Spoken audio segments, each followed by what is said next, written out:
kimi getdi? Bir günüm bir ilkimi getdi. İndi düşmürəm yadına, bunu deyin həmin qadına. Heyf mənim cavanlığımdan.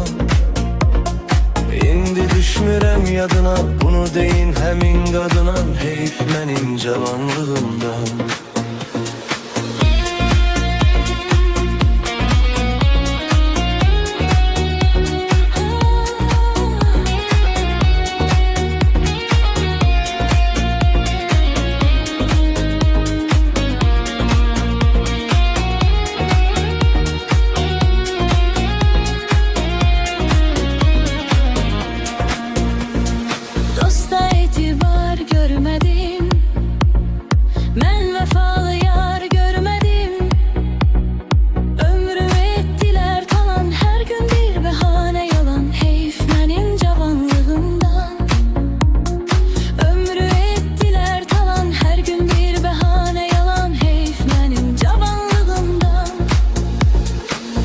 Gece bir yerde qonaqlıq, dedim dostum nişanə salıq.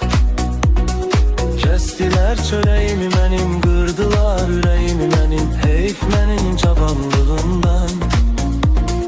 Kəsdilər çörəyimi mənim, qırdılar ürəyimi mənim. Heyf mənim cavanlığımdan.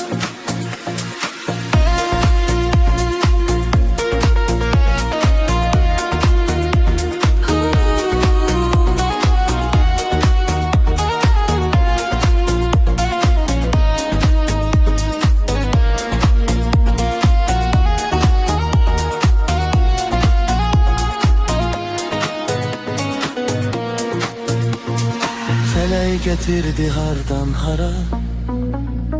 Vəfa yoxdu, dosta yox yara. Hamı bildi sadə məni, etdi istifadə məni. Heyf mənim cavanlığımdan. Hamı bildi sadə məni, etdi istifadə məni. Heyf mənim cavanlığımdan. Güvənmə dünyada heç kəsə, vermə nörü doğru bana heç kəsə. Zaman tinc ağardı başım, heyf ömrü bardadaşım. Heyf mənim cavanlığımdan. Zaman tək ağardı başım, heyf ömrümə qardaşım. Heyf mənim cavanlığımdan.